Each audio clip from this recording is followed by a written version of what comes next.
Une personne qui a le feu qui a été éteint. Il a la jalousie envers d'autres personnes. Sois sérieux avec Dieu. Si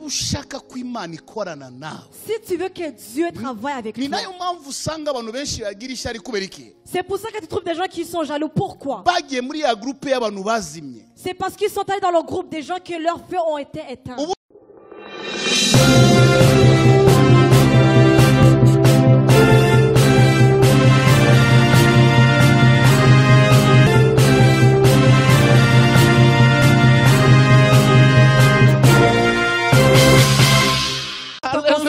Amen. Alléluia. Amen. Que l'Éternel soit loué.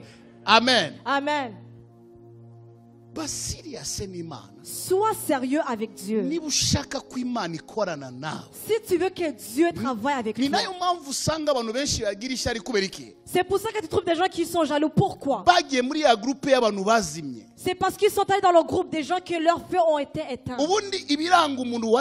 Normalement, ce qui caractérise une personne qui le feu a été éteint. Une personne que son feu a été éteint. Il a beaucoup d'espoir en lui. Une personne qui a le feu qui a été éteint. Il a la jalousie envers d'autres personnes. Une personne que son feu a été éteint. Il mange beaucoup.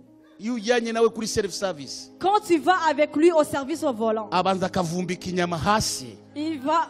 tu vas avec lui au buffet, il va prendre la viande en bas, il va mettre le riz en haut, pour que tu puisses voir qu'il a bien mangé.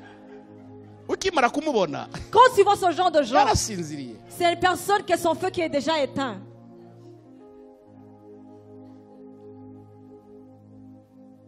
Que l'Éternel nous aide.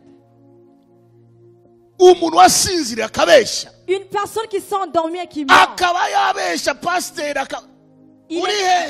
Il est capable de mentir à passer, on va lui demander, tu es où? Il dit, j'arrive vers toi. Alors qu'il reste encore 2 heures avant qu'il arrive. Celui-là, son feu est déjà éteint depuis longtemps. Il va te dire, j'arrive très bientôt. Celui qui son feu a été éteint ne pense pas qu'il va mener la dîme à l'église. Tu vas acheter une chaise pour lui qui va s'asseoir. Tu vas chanter pour lui. Tu vas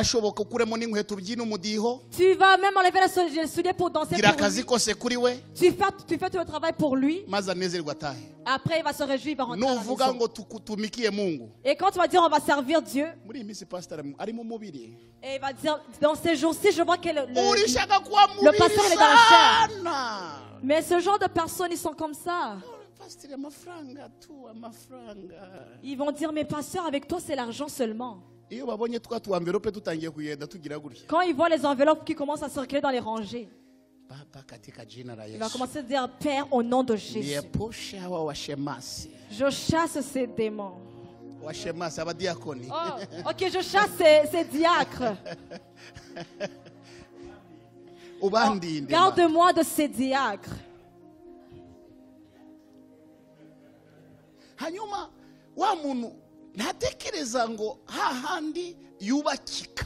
Et cette personne-là ne peut pas penser à quel moment il va être bâti. Il a besoin de s'occuper de l'œuvre de Dieu.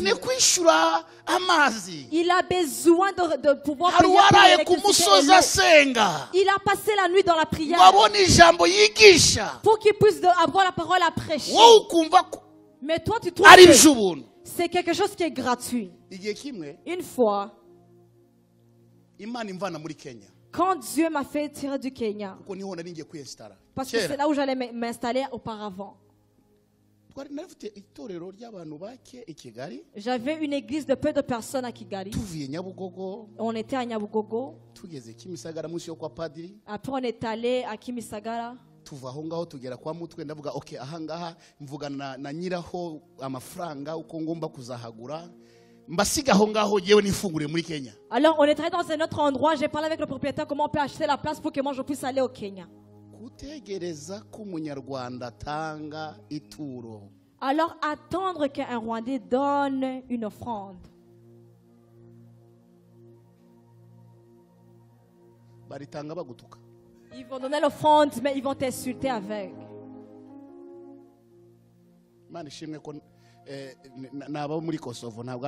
Mais que Dieu soit loué que ce sont les Rwandais, les gens qui sont à Kosovo.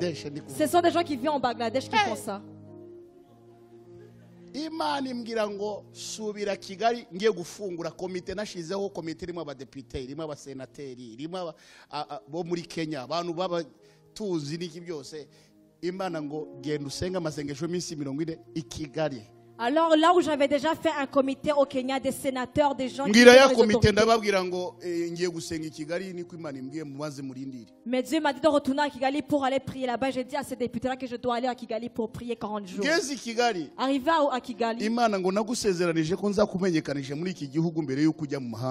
Et Dieu m'a dit, je t'ai promis que je vais te faire d'abord connaître dans ce pays avant que tu ailles dans notre pays. Je suis allé sur une montagne de prière. J'ai dit, Seigneur, si tu dois me secourir ici au Rwanda, je suis encore dans le malheur. J'ai dit la vérité à Dieu. J'ai dit, Seigneur, j'étais au milieu de l'eau. J'ai passé la nuit à 3h du matin. J'étais avec Bishop Rugamba. J'ai dit, Seigneur,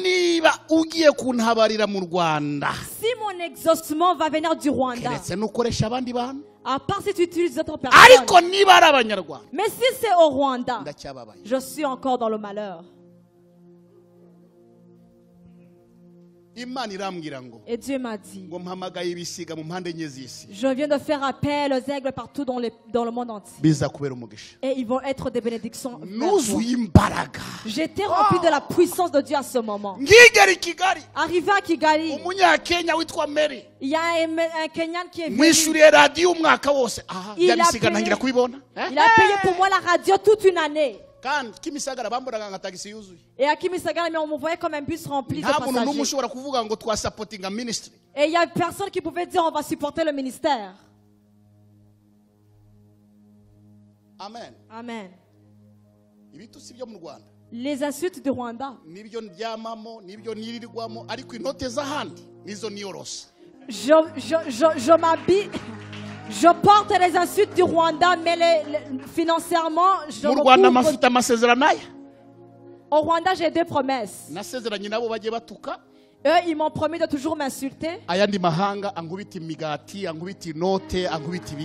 les autres pays, les autres nations, c'est pour me donner l'argent, financièrement me soutenir.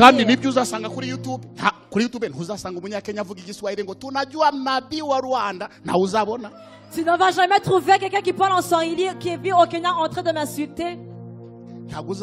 Tu ne vas jamais trouver ça. Non.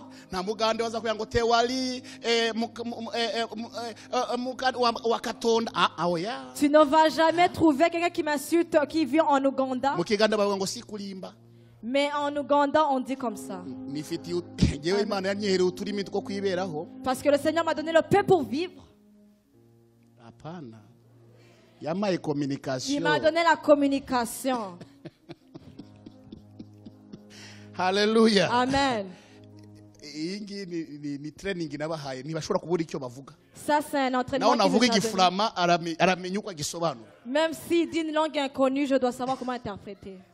Alléluia. Amen. Alléluia. Amen. Alors cet après-midi, on doit changer d'image. Dans le nom de Jésus. Dans le nom de Jésus. Dans le nom de Jésus. Dans le nom de Jésus. Que tu sois le premier à être le pilier du ministère. Ça serait très étonnant d'être dans un ministère sans être un pilier. Ça c'est une erreur. Alléluia. Amen. Ça c'est une grande erreur.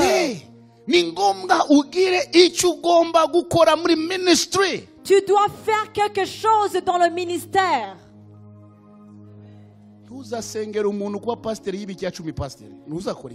Non, prie pas pour quelqu'un parce qu'il ne donne pas ses dîmes. amabandi ntago ntahanda kuko ibya yiba hano nibya sinzi niba ndavuga muri general urumva ko ndavuga Uganda kuko uzahafungura nagwa ari hano. Mais moi je parle pas de gens d'ici. Ndavuga hano uzajya Uganda muri Kenya. C'est au Kenya. Ici tout le monde va bien. Ujye ubareba neza. Eux regardez très bien. Mbere yo kubashinga umurimo w'Imana. Avant que tu leur donnes les ministères. Ari ya Uganda. Là-bas en Ouganda. Ni Burundi, numvise uvuga ni Burundi. Uba checking neza. Tu dois faire les regarder très bien. Ubasigire wa murimo. Et après tu vas les laisser bizaba bimeze neza. Tout ira pour le mieux. Alléluia. Amen. Can I have amen? Est-ce que je peux avoir un amen? Can I have amen? Je peux avoir un amen. Umuntu wasinziriye. Une personne qui s'est endormie. Une personne que son feu a été éteint. Une personne que son feu a été éteint. Une personne que son feu a été éteint. Que le Seigneur t'en garde de lui. Quand tu rencontres une personne que son feu est éteint, il sait tout ce qui concerne l'église. Il connaît tout le programme de l'église. Il connaît tout ce qui est demandé dans l'église. Il connaît tous les prophètes. Une personne que son feu est éteint. Il connaît tous les détails. Il va dire telle personne je la connais. Oh même lui je le connais. Même lui aussi je l'ai connu. Une personne qui est son feu est éteint. Il te dira tous les prophètes de l'Afrique. Il va aller au Burundi, après en Tanzanie. Et après il va à Kinyamakara. Et après il va dire les prophètes de la montagne. Et après il va tous les citer. Et si tu le demandais, et toi alors? Et il va dire, c'est pour ça que tu me vois marcher doucement, un tout petit peu doucement. Une personne que son feu est éteint. Que Dieu t'en garde de lui. Je te supplie. Qu'une personne que son feu est éteint, il n'a pas l'amour. Une personne qui est éteinte. Il s'appelle un terminator. Il est prêt à te terminer. Il est prêt à détruire l'œuvre de Dieu. Il est prêt à détruire le foyer de quelqu'un. Il est prêt à détruire une femme et un homme. Une personne qui est éteinte. Il va dire, je ne sais pas s'il y a quelqu'un qui a son nom ici. Tu vois, je vais utiliser les noms que j'utilise d'habitude.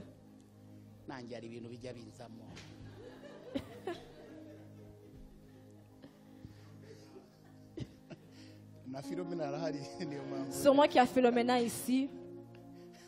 Alléluia. Amen. Alléluia. Amen. Que l'Éternel nous aide. Que l'Éternel nous aide. Élie, il a fait la différence. Ceux qui ont été et les autres qui portaient encore le feu de Dieu. Parce qu'il a dit aujourd'hui que l'on sache que l'Éternel est Dieu. Que l'on sache que l'Éternel est Dieu. Si une personne t'humilie, c'est parce qu'il ne voit rien encore. Mais toi marche en son et dis-lui un jour tu vas savoir que entre moi et toi, c'est qui sert Dieu réellement. On va le savoir. Alléluia. Amen. Parce qu'une personne qui a été éteinte, à part parler, il n'y a rien d'autre qu'il sait faire. Une personne qui est éteinte, à part parler. Une personne qui était quand il arrive dans la chorale. Tout le monde, ils vont être détéqués. Et quand ils arrivent à la bibliothèque, tout le monde devient des tékès. Tout le monde devient des tékès. Yes. Amen. Amen. Hallelujah. Amen. À n'importe quel endroit que cette personne arrive, il essaie de dominer la place. Vous savez pourquoi une personne qui a été veut avoir une voix qui domine? C'est parce qu'il ne veut pas que les gens le comprennent. Les gens s'habituent à lui. Il ne veut pas que les gens le reconnaissent. Il va être égoïste. Et quand il va se montrer comme s'il surpasse tout le monde et qu'il connaît toutes choses, alors que c'est un insensé qui est impitoyable. Que l'Éternel nous aide. Dans le nom de Jésus. Une personne qui est éteinte. Une personne qui est éteinte. Il n'a pas peur de créer des conflits entre les gens. Il va amener la confusion. Il va draguer 8 filles en même temps. Il va dire à telle personne, veux-tu m'épouser? Et l'autre, veux-tu m'épouser? Et la troisième, veux-tu m'épouser? Et partout où il va, il a des pancartes où c'est écrit, veux-tu m'épouser?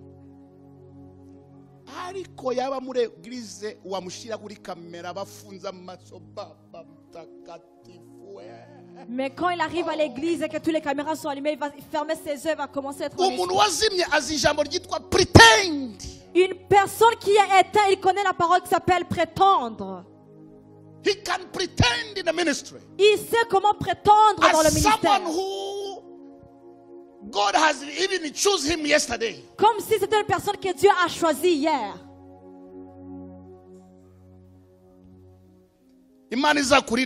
Que l'Éternel te garde de ce genre de personne. Alors maintenant je m'attendais sur une personne qui a encore le feu de Dieu en lui. Ceux qui ont encore le feu de Dieu qui disent Amen. Ceux qui ont encore le feu qui disent Amen. Ceux qui ont encore le feu qui disent Amen.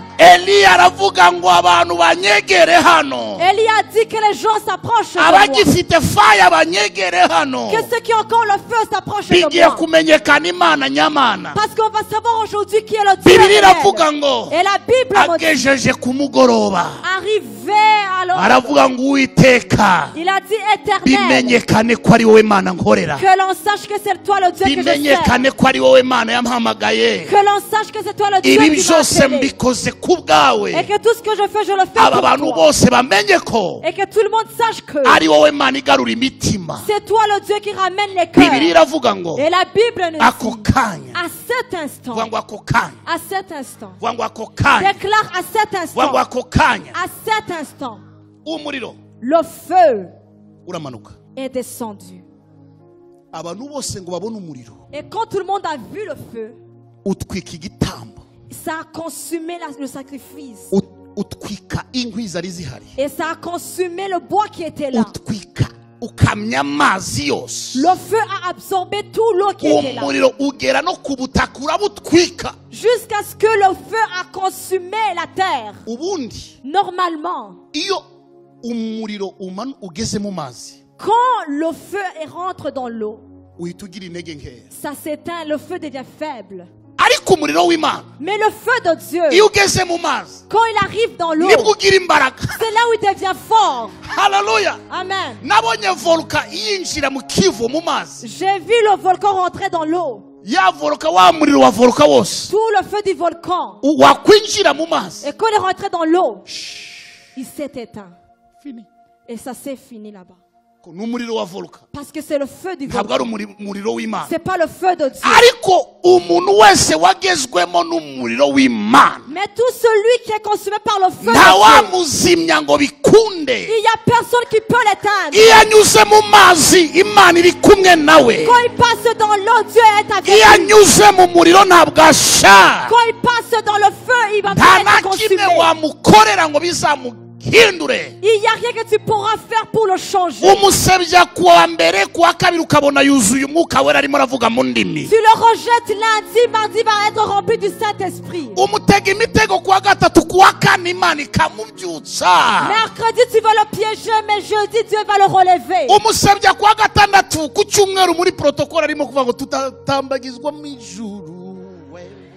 Vendredi, tu vas l'insulter, mais samedi, celui qui a le feu de Dieu, tu ne peux pas le chasser de l'église. Celui qui a le feu de Dieu, tu ne peux pas le chasser dans la maison de Dieu. Celui qui a le feu de Dieu. Mais tous les gens qui parlent mal de lui le poussent vers Jésus. Les gens qui l'insultent le poussent vers Jésus. Alléluia. Amen. Hallelujah. Amen. Une fois, je m'en allais en Amérique pour aller prêcher. Je m'en allais en Arizona. Dans une croisade en Arizona. Alors là-bas, ils utilisaient une vidéo. Ils ont pris une vidéo pour dire que moi, je suis venu demander de l'argent et ça a circulé partout. C'était une personne qui était pauvre et que j'étais en train d'aider. Il vivait par $3000. Et on l'a donné. C'était... Alors, on a coupé une vidéo de 1 minute et 48. Alors partout je m'en allais. C'est cette vidéo qui m'a dévancé. Et les gens disaient, il vient chercher votre argent, il vient chercher votre argent. Alors moi je me disais, vous qui avez l'argent, préparez-le, je vais le prendre. Amen. Amen. Alors, là où on m'avait invité, il y a une maman qui vivait en Arizona qui était malheureuse. Et j'ai demandé au pasteur qui s'appelait Gisubizo François. J'ai dit que je veux cette maman. Je vais la parler après le service. Et j'ai dit à la madame, vous avez un problème financièrement.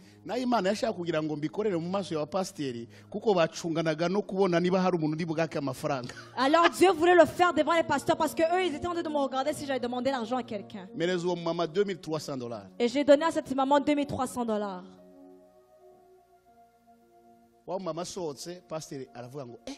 Et quand la maman est sortie, le pasteur a dit, Bishop, tu viens de nous finir. Tu viens de nous terminer. J'ai dit pourquoi? Parce que nous, on était en train de regarder. Ils ont dit, on t'a surveillé.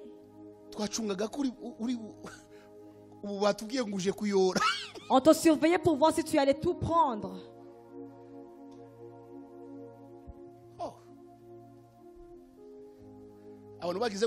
Et les gens, à cet instant, les gens qui ont été éteints, les gens qui sont éteints, les gens qui sont éteints, ils font des mauvaises choses. Alors j'ai dit que le Seigneur t'enseigne.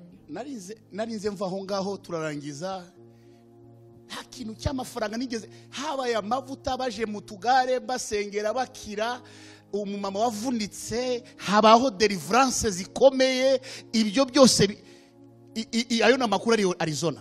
Là il y a eu des moments de délivrance, de guérison. Et dans mes pensées, j'avais même pas pensé à tout ce qui concernait l'argent. Et dimanche, quand on était en train de me dire un dernier il a dit j'allais arrêter. Parce que les gens disaient que tu allais prendre tout notre argent. J'ai dit la raison pour laquelle je ne peux pas parler de l'argent, c'est parce que vous n'avez même pas de l'argent. Amen. Amen.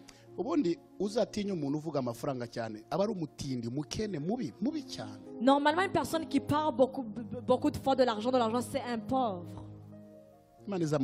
Que le Seigneur te garde de ce genre de personne. L'ancienne église dont on parle, ils amenaient leurs biens dans l'église. Mais l'église de maintenant, ils volent de ce qui est dans l'église déjà. May the Lord help us. Que l'Éternel nous aide. Amen. Amen. Que Dieu nous aide. Alors celui qui a le feu de Dieu. The fear of the Lord. Celui qui a la crainte de l'Éternel. Il garde également ses pieds. Même la manière dont il marche dans l'église. Même la manière dont il vit avec les gens. C'est une personne qui a la miséricorde. Quand on le blesse, il va pardonner.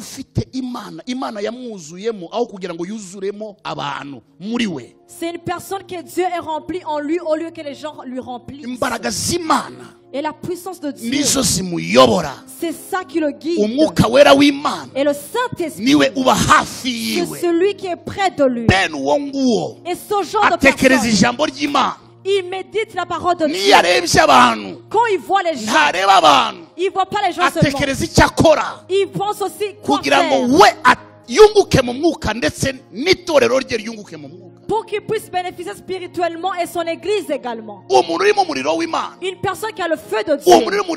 Une personne qui a le feu de Dieu. Il ne peut pas manger toute seule alors que les autres ont faim. Une personne qui a le feu de Dieu, il ne peut pas être égoïste. Une personne qui est remplie de feu de Dieu, il ne peut pas passer une semaine, 2 mois sans savoir comment la maison de Dieu est et comment le sacrificateur est. Et je conclus sur ces deux choses. Un sacrificateur a un prophète. Un sacrificateur a un grand travail. Parce qu'il prend les fardeaux des gens, il les amène devant Dieu. Mais le prophète, lui, il est assis. Pour que Dieu parle avec lui. Pour qu'il amène au peuple ce que Dieu lui a donné. Donc il y a celui qui va et l'autre qui revient. C'est comme ça que ça doit être. Un sacrificateur amène les fardeaux des gens de Dieu. Et le prophète amène le message de Dieu au peuple.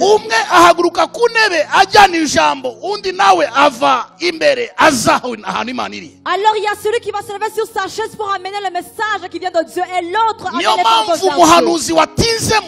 C'est pour cela que quand il y a un prophète, quand il arrive, il commence à prophétiser sur les gens.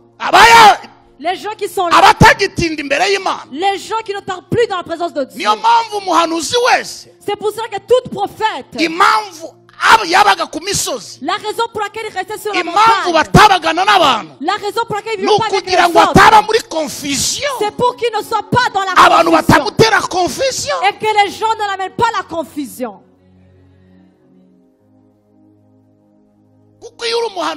Parce que quand tu es un prophète et que tu commences à te tirer l'onction que tu y as va finir. C'est pour cela que Dieu disait à Moïse, et monte sur la montagne. Et viens, je veux te dire ce qui va suivre. Et c'est la même manière. C'était la même manière pour Élie. Il ne rencontre personne. Et Dieu lui disait, va seulement. Et il disait à quelqu'un, 7 fois rentre dans un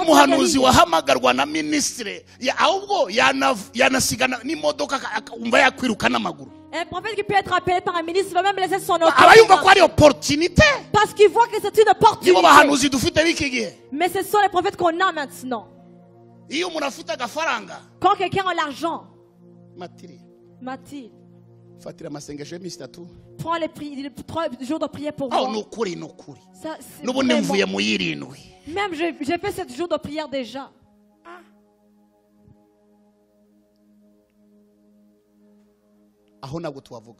Là, on ne peut pas se tarder sur ça. Et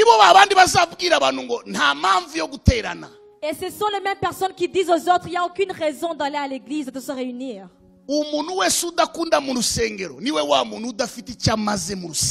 Celui qui n'aime pas l'église, c'est celui qui n'a pas de valeur, qui n'est pas utile dans l'église.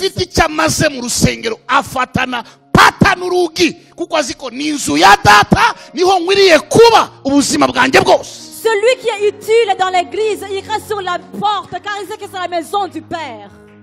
Mais celui qui est inutile dans l'église, il n'y a rien du tout qui le dérange.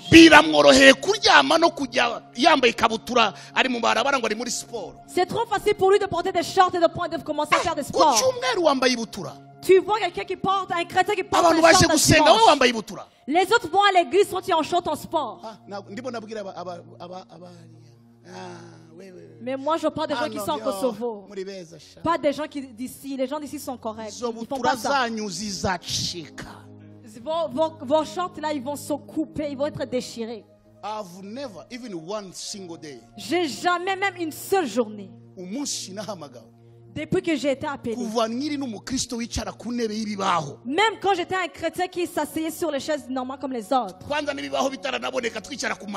même avant que les chaises soient, on s'asseyait par terre. Il n'y a jamais eu aucune journée que j'ai manqué d'aller à l'église.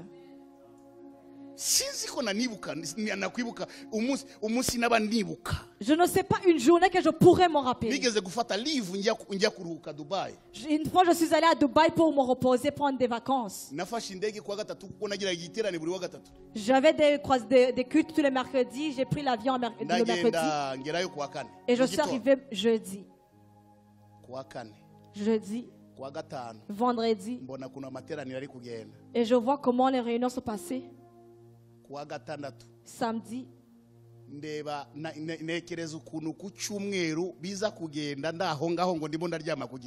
je pensais comment le dimanche il va être dans le feu, mais moi je suis dans mon lit en train de dormir.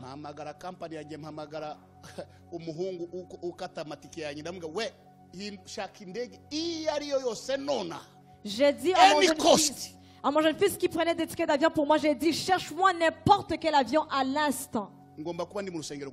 Dimanche, je dois être à l'église. Le dimanche à 8h, j'étais à l'aéroport. Et je suis allé chez moi pour me changer. Et les gens m'ont vu. Mais comment ça s'est passé? J'ai dit, le Seigneur Jésus m'a donné ce que je demandais. Alors il ne savait pas ce qui s'est passé.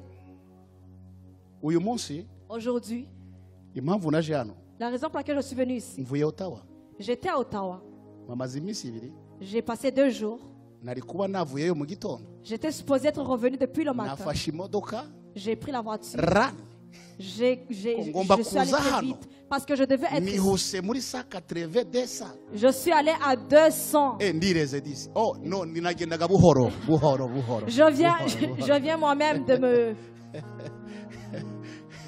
Amen. Pasteur Charles, j'allais très doucement, j'allais pas très vite. Tout s'est bien passé. Que Dieu soit loué. L'ange était avec moi. Amen. Amen. Pour que je puisse être dans la maison de Dieu. Qu'Éternel soit loué. Qu'Éternel soit loué. Toute chose va prendre fin. Le travail que tu fais va prendre fin. Et depuis ce jour jusqu'à maintenant, j'ai rien raté. J'ai ma propre compagnie. Je suis un homme d'affaires. Il n'y a aucune église qui m'a acheté une voiture. Mais c'est moi qui ai donné à l'église une voiture.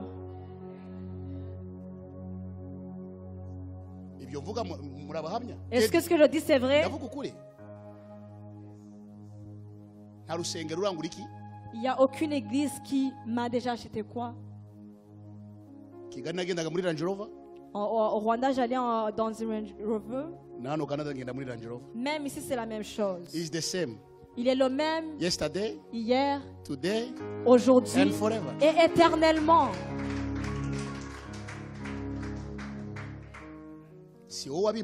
C'est pas toi qui me l'as demandé. C'est pas toi qui me l'as demandé. Amen. Amen. On a appris comment fermer nos tentes.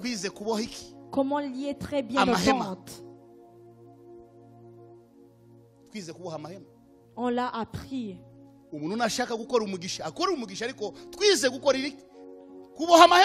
Et celui qui veut être une bénédiction, il peut le faire pour sa bénédiction.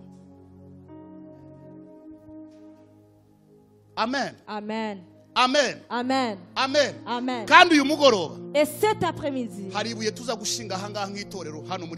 il y a une pierre qu'on va laisser dans cette église. Mes enfants, c'est ce que je dis, c'est vrai qu'ils disent Amen. On va laisser une pierre. Je ne peux jamais quitter un endroit sans laisser une pierre de souvenir. Si tu vas acheter une tente que les gens vont dormir sur la montagne de prière, comment ça va se passer? Mais on va laisser une pierre de souvenir ici. Dans ces 9 ans que vous avez passé, que vous sachiez qu'il y a une pierre que nous avons laissée ici. Alléluia. Amen. Hey! Hey! Hey! Hey! Hey! Hey! Hey! Hey! Hey! Hey! Mwizina ryande. Yes. Kubera ko hari Imana ishobora. Parce qu'il y a un Dieu qui est tout puissant. Kandi nukuri Imana yamaye abana b'umugisha. Dieu m'a béni avec des enfants qui sont vraiment bénis. Je parle une fois, ils ont compris 2 fois. Les serviteurs de Dieu que vous voyez ici, je parle une fois, ils ont compris 2 fois. Et pour eux, c'est 6 fois. 7 fois. Amen. Amen. Hallelujah. Amen. Et que l'Éternel les bénisse. Aujourd'hui, nous allons laisser une pierre de souvenir.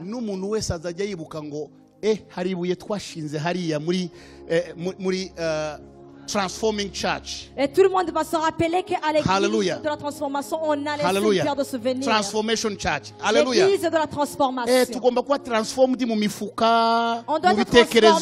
dans les poches, dans les mentalités. Abakristo nyoboye bose baziko Imana ugendana nayo hehe mu mutima ukajya n'ubwenge hehe mu mutwe ahano ukajya niki les membres de mon église savent très bien que dans la tête tu marches avec l'intelligence, dans le cœur avec la parole et la poche avec l'argent. Tu marches avec Dieu où? Dans le cœur. Psaume 119, Psaume 119, chapitre 11. Et dans la tête, tu dois être multiplié dans l'intelligence. Il n'y a aucune jeune fille, jeune homme, à partir de la personne qui est ici. Dans la poche, tout va bien. Amen. Amen. Amen. Que l'Éternel, que le Seigneur soit loué. Pasteur. Le premier démon que je vais chasser ici. Parce qu'il y a des gens qui chassent des démons du lundi au dimanche. Le premier démon, c'est la pauvreté. Parce que la pauvreté égale le stress. La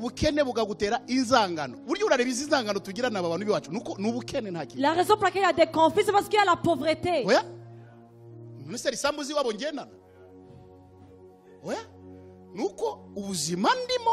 C'est parce que la vie dont nous vivons, quand il la voit, il va dire, j'espère qu'il mourra.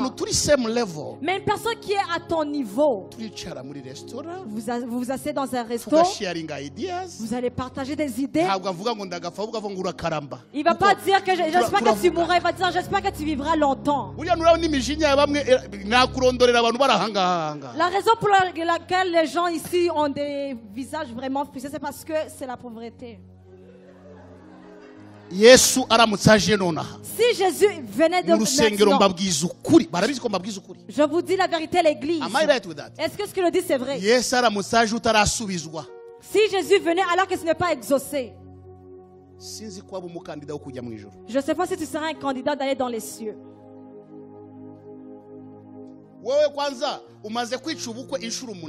Toi déjà, ton mariage est mort plus de 8 fois. Tu es en train de me dire Dominique. Maintenant tu es rendu à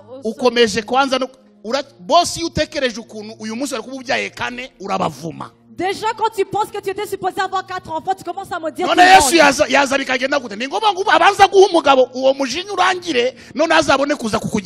alors c'est primordial que Jésus ne vient pas. Il va d'abord te donner le mari pour que la colère s'arrête. Après, il va venir te chercher. Est-ce que ce que je dis c'est vrai? Ceux qui savent que je dis c'est vrai. Il y a des démons que je vais chasser ce soir dans le nom de Jésus. Ceux qui sont prêts qui disent Amen. Donnons la gloire à Dieu. C'est pas vrai ma fille. Amen. Amen.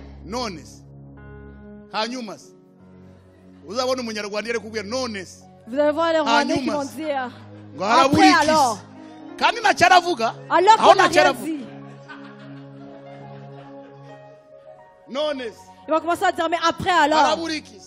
Qu'est-ce qu'on a dit? Mais pourquoi tu le regardes seulement? Et tu te demandes dans tout ce que la personne veut dire, c'est quoi le message?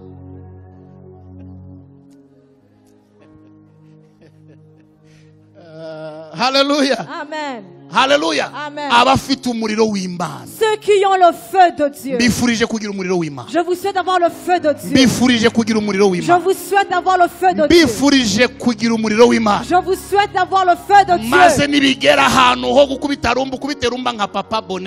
Et quand c'est le moment de bouger un peu, si tu vas faire comme Papa Bonheur.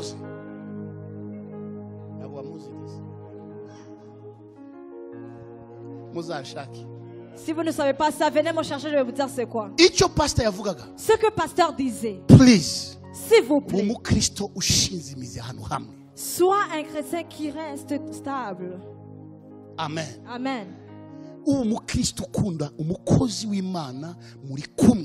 Et sois un chrétien qui aime l'homme de Dieu sincèrement.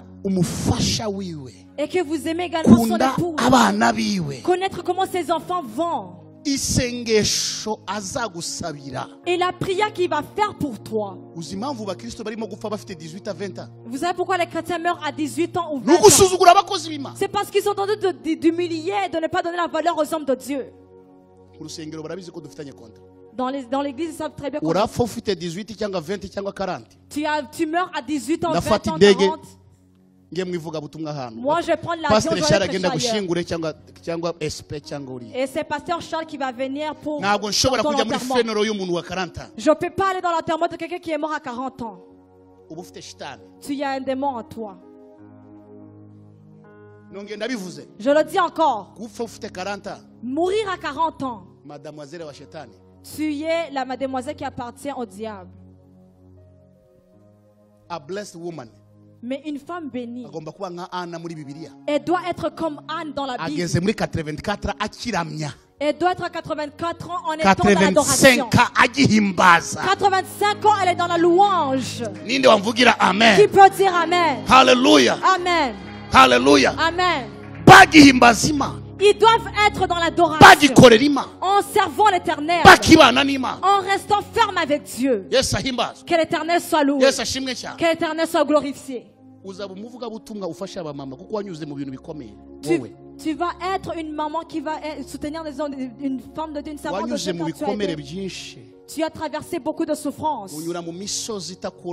Tu as traversé des montagnes qui sont difficiles pour toi. Et sur toi et ta famille, là où tu es né, tout a été n'importe quoi.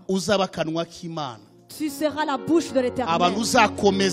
Et les gens que tu vas affermir, les gens que tu vas aider, ils vont être bâtis dans le nom de Jésus. Et sois humble, prie. Et reste avec Dieu. Il y a une deuxième chance que le Seigneur donne à ta vie. Ibyakera wibyibuka ibyashize wibyitaho kubera ko wanyuze mu macupa, wanyuze mu bintu byinshi, wanyuze mu rwango, wanyuze mu rupfu, wanyuze mu bintu byose, ariko Satani ntiyakubonye muri ibyo byose. Ne t'occupe pas du passé, tu as passé dans la mort, tu as passé dans beaucoup de choses, mais le diable ne peut pas te tenir. Il a Dieu. Il a été Dieu. Il a été Dieu. Et il va rester Dieu. Toute ta vie. Qu'elle soit en Dieu.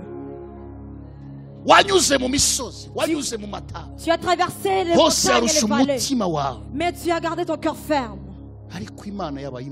Mais l'Éternel a été Dieu.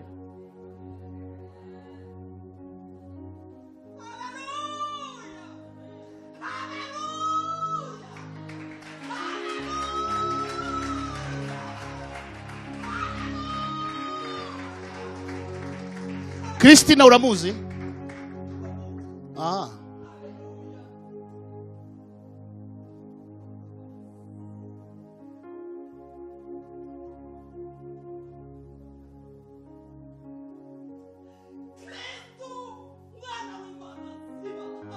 Ele waibe latala stikila waibe nengazai ote prestive kelaba shatrai bolestai. Le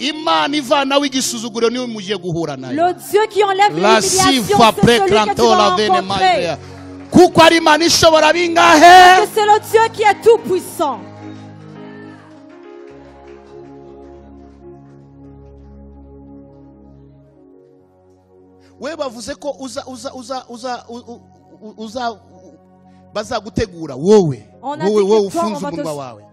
On va te préparer.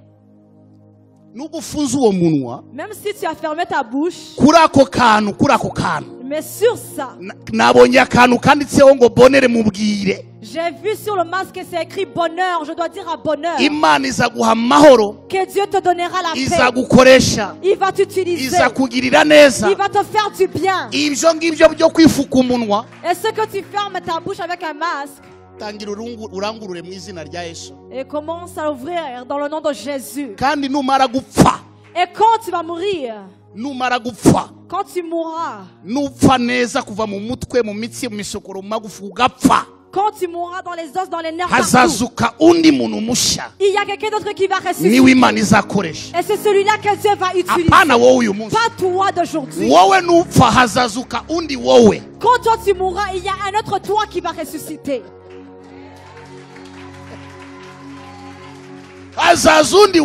Il y a quelqu'un d'autre. Est-ce qu'il est membre de l'église ici? Tu pries ici. Viens ici. Quand tu mourras, et il y a un autre toi qui va ressusciter.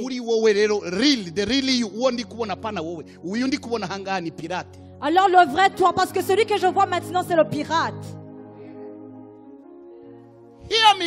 Écoute-moi très bien. Celui que je vois aujourd'hui, c'est pas l'original. Je vois le pirate. Mais en lui, il y a l'original qui va venir.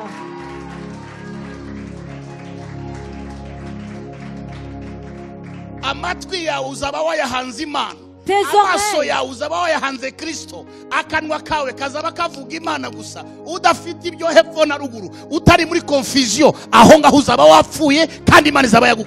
Tes oreilles seront vers l'Éternel. Et ta bouche l'Éternel. Tu ne seras pas dans la confusion. Écoute-moi très bien. Dans le nom de Jésus. Quand tu seras très très bien positionné, et quand tu seras très bien forgé, le Seigneur va t'utiliser. Mais toi d'aujourd'hui, tu ne sais pas ça vient où, ça va où. Toi-même, tu ne t'es même pas encore accepté. Tu ne sais même pas dans quoi tu es. Mais le temps est venu. Et le temps est arrivé. Où est ta femme? Viens ici. Tu le soutiendras. Parce qu'il va mourir.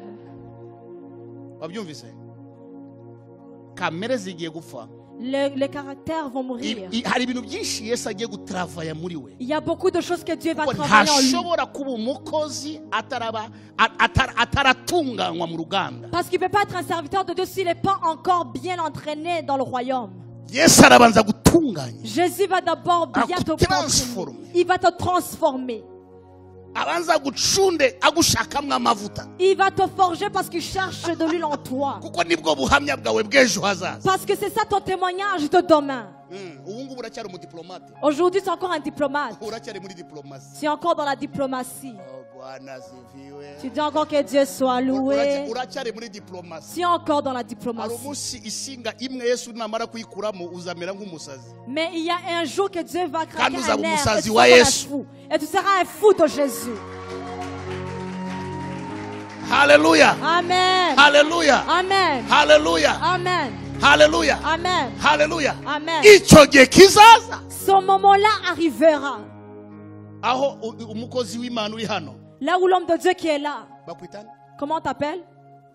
Il s'appelle Bonheur. Donc le nom qu'il avait vu. Maintenant tu vas chanter pour nous comme Papa Bonheur. Oui.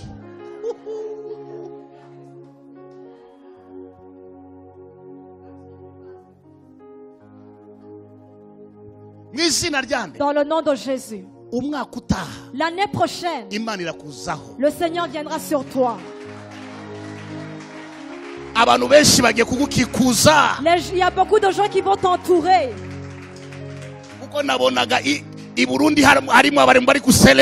Parce que je voyais des gens qui venaient pour célébrer.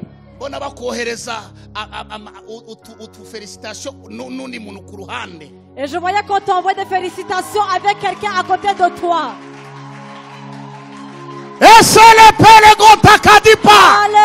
pista kaya bonenga lista ya. Eleve le mole la ideste. Vuga ngo ni Yesu giye kubikora. Déclare que c'est Jésus qui va le faire. Dans le nom de Jésus. Ninde wamvugira amina. Qui peut dire amen. Ninde wahaguruka ngo avuge amen. Icharira abazimu bose. Sur tous les démons. Alléluia. Imana. Dieu. Umva. Écoute. Le jour où il va commencer à servir Dieu réellement, supporte-lui dans la prière. Parce que tu seras en train d'élever. Tu auras des enfants. Tu auras des enfants continuellement.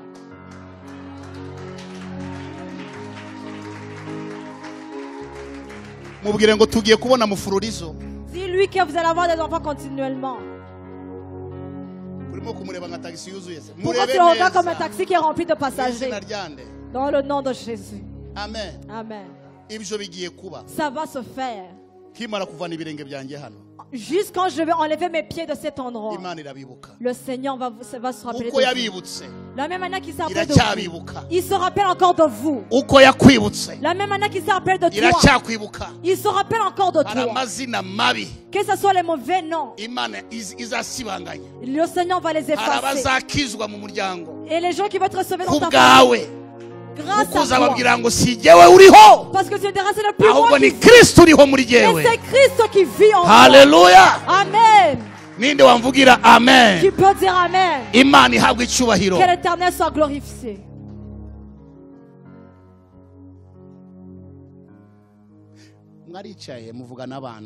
Vous vous êtes assis, vous avez parlé des enfants.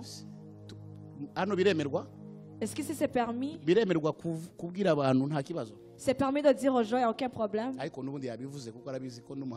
Non, maman, il a dit parce qu'il sait déjà que je suis prophète. C'est ça mon don. Amen. Amen. Amen. Amen. Amen. Amen. Amen. Amen. Amen. Amen. Amen. Amen.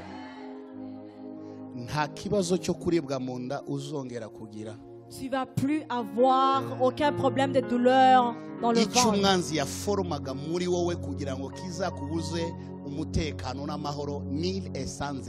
Ce que l'ennemi était en train de forger pour que ça t'empêche d'avoir la paix, c'est nul et sans effet. Dans le nom de Jésus. Parce que c'est sa main, il ne le croit pas parce que c'est la main qui le touche. Il y a des gens qui ont ces mentalités. De toute façon, c'est lui qui m'a touché. Mais c'est moi qui ai emprunté sa main. Dans le nom de Jésus. Seigneur, là où la main se trouve, qu'il n'y ait aucune mauvaise nouvelle, mais qui est une bonne nouvelle. La mauvaise sémence qui a été semée par le diable, qu'elle soit déracinée au nom de Jésus. Vis dans le nom de Jésus. Et que tu sois la mère de beaucoup. Tous les enfants que tu pourras élever. Amen. Amen.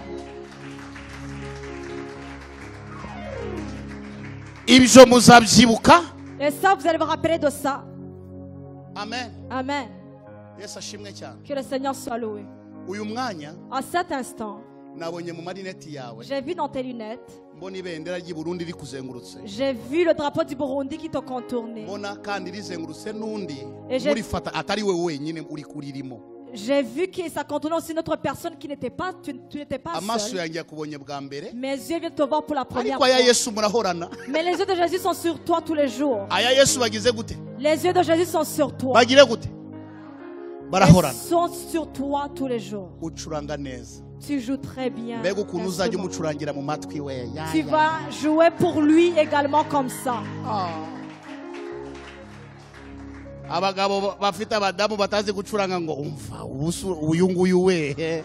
Les maris qui ont des femmes qui ne savent pas jouer à un instrument et commencent maintenant à chuchoter à côté. Dans le nom de Jésus. Tout problème, tous les obstacles, toute chose que l'ennemi a mis comme obstacle, aujourd'hui je la brise au nom de Jésus. Je t'ordonne cette bénédiction. Et toi aussi, que ton histoire change. Dans le nom de Jésus. Quand je vais quitter cet endroit, tu vas célébrer avec les autres. Amen. Amen. C'est comme ça que c'est. Et c'est comme ça également. Dans le nom de Jésus. Amen. Amen. Les gens qui sont venus avec moi, levez-vous.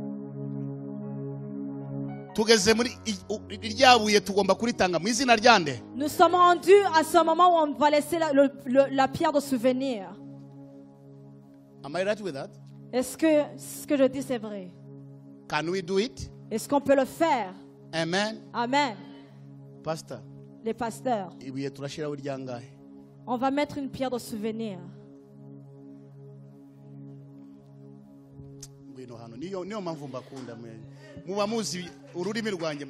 Il a dit le plus grand qu'on peut donner. Le plus grand possible. Ça veut dire une pierre qui a la taille de ce speaker là-bas. Il a donné $500. Il a donné $500 à l'église. Pasteur Buriza. Maman pasteur Buriza. Alors on va le faire en général. Let's do it in general. On le fera en général. $7,000. Pour Bishop, ça sera $7,000. $7,000. Ça sera $7,000 pour Bishop.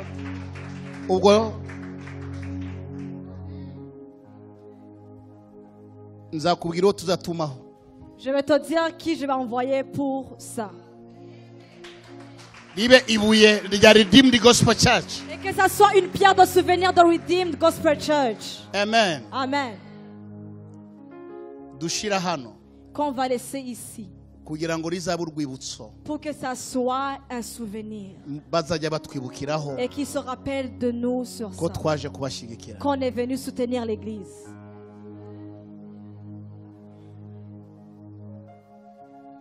Ngutumiye kuri veye tuzaba dufite na madame ya fin du mois. Je vous invite à notre veille de fin du mois avec votre épouse. Uzava muri yo veye ufite envelope yawe. Vous allez quitter ce veillée avec votre enveloppe. Twese tuvuge amina. Et que tout le monde dise amen. That's it. Et ça a été fait, que Dieu vous bénisse. Let's pray. Alors on va prier. Yeah, all of us, stand up. On va tous se lever, on va prier. Yes. Umuriro w'Imana uhore muri wowe. Et que le feu de Dieu demeure en toi. Umuriro w'Imana ukomeze muri wowe. Et que le feu de Dieu continue en toi. Mu izina rya Yesu. Dans le nom de Jésus. Imana igukoreshe. Que l'Éternel t'utilise. Ya Mana yaguhamagaye uhereye kera. Le Dieu qui t'a appelé auparavant. Yongere ibane nawe uyu munsi. Et qu'il soit avec toi aujourd'hui. Ya Mana yakujuje imbaraga z'umwuka wera. Le Dieu qui t'a rempli de la force. Yashize umuriro w'umwuka wera muri wowe. Celui qui a mis le feu de cet esprit. Komezanya iyo Mana mu buzima bwawe. Continue avec ce Dieu dans ta vie. Mu izina rya Yesu Kristo. Dans le nom de Jésus. Kuko Uwiteka ari we Mana. Parce que l'Éternel est Dieu. Kuko Uwiteka ari we Mana. Parce que l'Éternel est Dieu. Mana ndasenze mu izina rya Yesu. Éternel, je prie dans le nom de Jésus. Uri Mana ishobora byose. Tu es le Dieu tout-puissant. Uri Mana igira neza. Tu es le Dieu qui fait du bien. Uri Mana ihembura imitima. Tu es le Dieu qui récompense le cœur. Mana ijambo riravuga ngo Seigneur, ta parole nous dit, nawe umukiranutsi wanjye yagwa, même si mon juste tombe, azongera byutswe. il va encore se relever. Ongera usuke umuriro wa Pentekote mu mitima. Que ton feu de Pentecôte shira descende dans le ububyutse cœur. mu mitima y'abakobwa. Laisse que le réveil rentre dans les shira jeunes ububyutse mu filles. mitima y'abasore. Laisse que le réveil rentre dans les jeunes shira hommes. ububyutse mu mitima y'abamama. Que le réveil rentre dans les cœurs shira des mamans. ububyutse mu mitima y'abapapa. Que le réveil rentre dans les cœurs mu des izina mamans. rya Yesu. Dans le nom de Jésus. Itorero rya Kristo tube